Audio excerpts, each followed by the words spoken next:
Hi everybody, welcome back. We're back on the moon again today using the Worldwide Telescope. The Worldwide Telescope has turned out to be such a crazy, interesting tool. And the best thing about it, or one of the best things about it is it's so easy to use. Usually it's about, I think it's about 4 clicks and you're in it. And we've been concentrating on the craters on the poles, whether the south or the north pole. And today we're towards the south pole, and the craters all have the most incredible patterns that you can imagine. Each and every crater is different. There are similarities for sure. A lot of similarities, but they're all different in one way or another. One of the things about this particular crater is in the middle area between all of these long buildings is just a fantastic pattern on the floor of the crater. And we've seen all kinds of these types of things. And so coming up pretty much like in the second half of this video, we're going to get to see some of that stuff. But I wanted to say, you've heard me say before, YouTube's given me a lot of trouble. And I think there's been people that have tried to leave messages who can't, or they don't get their notifications, or whatever the case may be. There's definitely a gap between myself and my viewers. They're unable to reach me generally. There are a couple that are let through to leave messages, but generally not. So I'm going to leave a link in the description for my email address. And if you wanted to talk about this, chat via the email, I'd love to do that. And also, just a reminder to have you folks tell all of your favorite YouTubers to use this tool. There's just an incredible amount of things to be learned about what's going on our moon. I heard something on a show the other day that supposedly before this decade is out, there's going to be a great awakening. I don't know what that means, but maybe the people on the moon are going to let us know they're there, and I don't know. And that's another thing. What kind of people live there? All over the solar system, everything is pretty similar. When you get down to it, the buildings are all the same, and but when you get to the moon, it's quite different, and it makes me think that there's a different kind of people living here. I don't know. Obviously, how the hell would I know? I don't know anything. There's one of these lines going through here. There's some really great pictures on it. This is one of the concentric lines we've talked about in the past. They circle the moon from pole to pole, and they only show up in bits and pieces when you go down the surface of the moon and look in the black craters. The entire white surface of the moon, using the Worldwide Telescope, has been really seriously obfuscated, and so it's mostly unusable. But for whatever reason, the craters were untouched, and so you get to see bits and pieces of the concentric line. Ben Pelham mentioned that he thinks it's a type of conveyance. Very well could be. I don't know. Maybe it has something to do with electrical, power generation or something. I really, how would we know?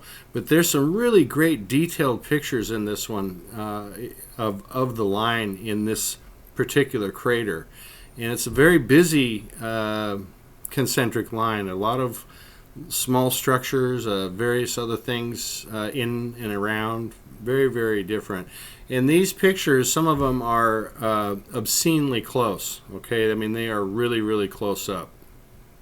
and they get a little bit blurrier that way. But sometimes, not always, but sometimes when you get really close in, you get a real feel for the layout of what it would be like if you were actually walking around there, if that were possible. We've heard that there's supposed to be no atmosphere on the moon, but there's been enough said about that where I think that's questionable. So that remains to be seen.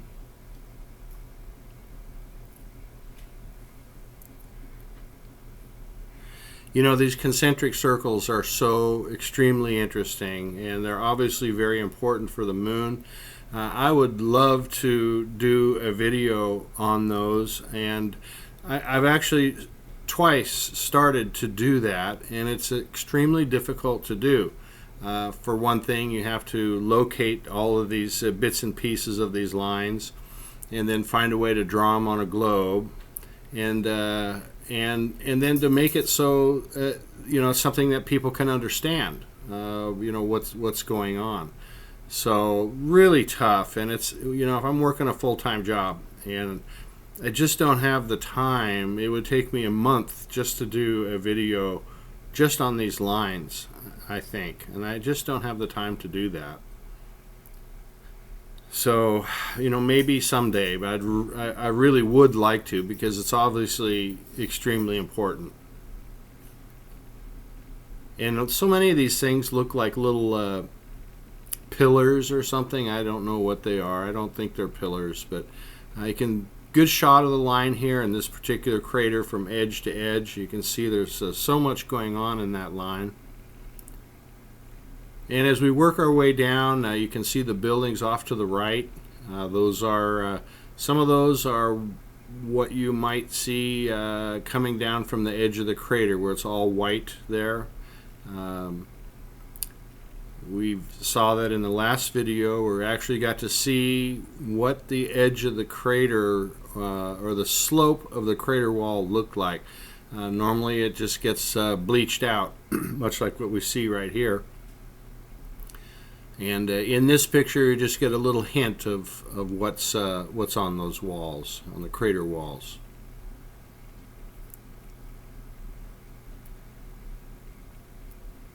And off to the left here is where we begin to see some of the patterns that are on the floor of the crater. They're just so incredible. There I go again. I don't know what to say, but I've tried to give you lots of different looks on this because it is so interesting.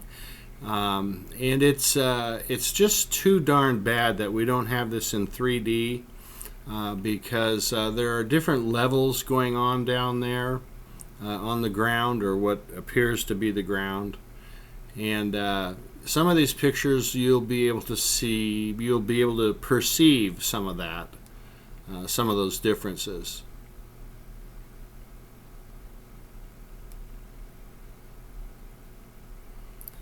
The moon is just so different than all the other places. It must be a different kind of race. It must be. And here off to the left, you can see some of that pattern beginning to emerge.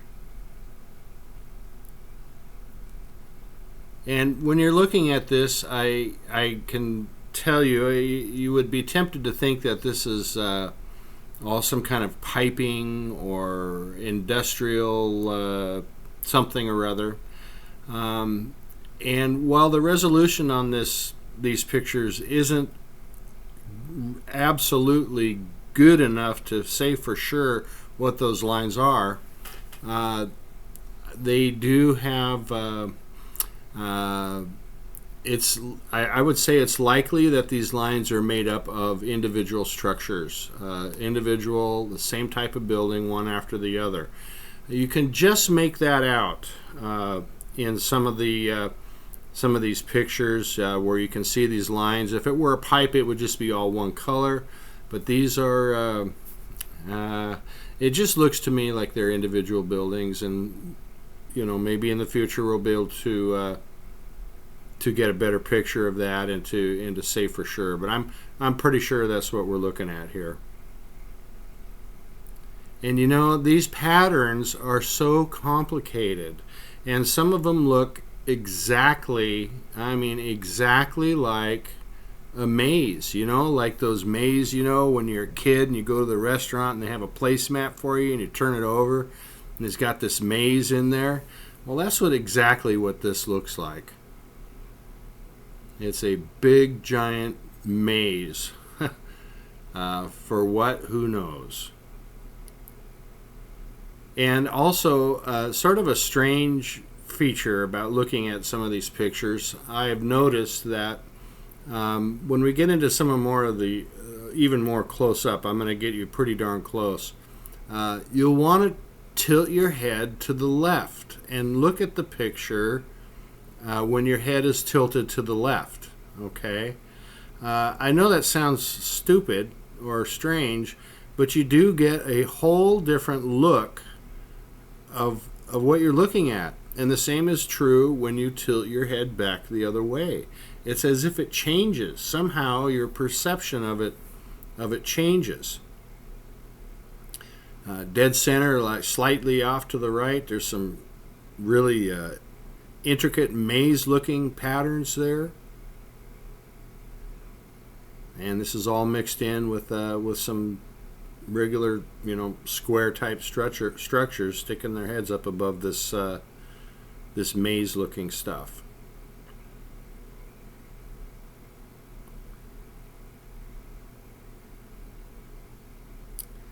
Isn't that just amazing? Some of that reminds me of some of the old artwork that you would see on Aztec or Inca artwork. I guess you'd have to be familiar with that to know what I'm talking about, but it looks very similar in some ways. Now, what on earth could this all be for? Now, tilt your head to the left and look at that. And even looking at it straight on, it looks different than when you tilt your head one way or the other. It's so strange.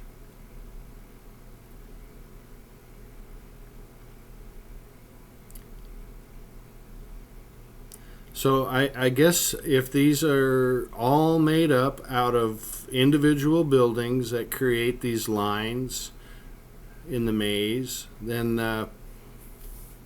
you know, it looks to me like it's more of a residential kind of place.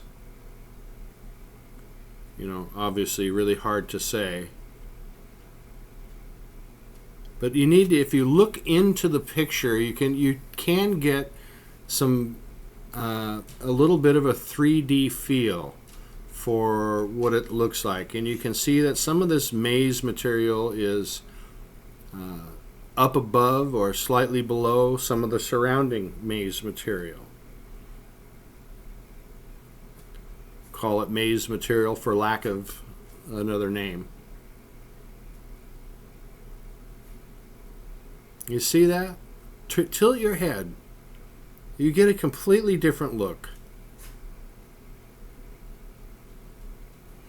Now, one thing I want to say real quickly, you know, all of this black and white pictures, these pictures that I do, I'm taking everything to the max. I take the brightness to the max, the darkness to the max, and so some TVs and monitors can handle that better than others. So I just want you to keep in mind that sometimes it might be a good idea, or if things aren't looking quite right, to adjust your TV a little bit. Adjust the contrast or the brightness. It can make all of the difference in the world. So yeah, I really recommend you do that. Isn't that just something else, staring into that? And these smaller structures that we see that make up this, I think we're just seeing the top portions of these buildings that create these lines. And why, oh why they would do this is anybody's guess. Anyway, thanks for watching, everyone, and I've got another great one coming up right behind this one. See you soon. Bye-bye.